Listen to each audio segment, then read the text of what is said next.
One of the great things about having so many political exercises going through the markets, whether it's the Italian referendum, the French primaries, the US election and the wash-up that is that we're seeing big dislocations in markets. And when you're seeing dislocations in markets and people trading on emotion, you get price discrepancies, and that's what trading is really all about.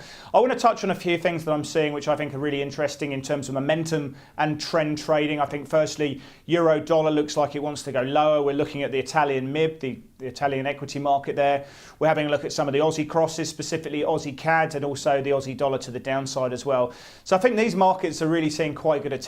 In terms of euro dollar, what I think if you look at the weekly chart, which we're highlighting here, we can see that we recently broke through the January uptrend. We came back to retest that level. The sellers came through, and that's really, really nice. We saw the big retest and rejection of that prior trend, and we saw some big lower lows coming through as well. I am quite concerned that we are a little bit stretched at these levels. We're coming down to the lower echelons of the multi-year trading range at 105.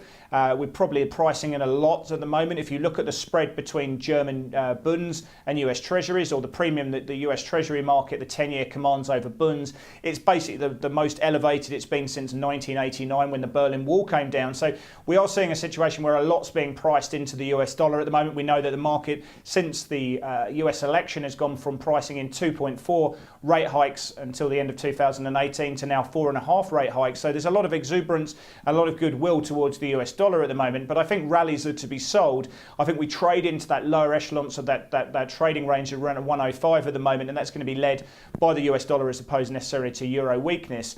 But I think also what we're seeing is very much what's happening with the Italian referendum.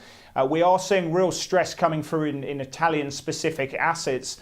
We've seen the spread that Italian BTPs, the 10-year wears over German bunds, moving to the highest level really since August 2014. We're actually seeing spreads relative to Spain widen as well. So we know that Italy is underperforming in its fixed income market, which is causing the equity markets there to really start being under pressure as well. If you look at the Italian MIB, it's by far and away the worst performing equity market this year. In the developed markets, down 24%. We're getting down into that low 16,000 levels, which is a multi-month low as well in terms of their trading range. We think that we're probably likely to see that continue to go there. I think, look, if we break through 16,000 on the MIB, we get down to 15,000 very, very quickly. People have still got to hedge a lot of their exposure. We think that the referendum will probably fail, and Matteo Renzi may have to step down. That seems the likelihood there. I don't specifically see that the five-star movement will be able to form a government necessarily, but I still think there's a lot of election risk that needs to be priced into the MIB. I think a break of 16,000, we go down to 15,000 pretty quickly. Here in Australia, the Aussie dollar's getting flogged from pillar to post. There's a combination of negativity towards emerging markets, which the Australian dollar is a proxy of. We're seeing a lot of dollar inflows, which is causing the debt denominations of the US dollar liabilities to increase, which is bad for emerging markets. We're seeing iron ore getting really hit very, very savagely, down about 18-19% on the futures market since in the last couple of weeks, and that's really bad for our terms of trade. And I think from that perspective, you are seeing these big technical breaks in Aussie dollar.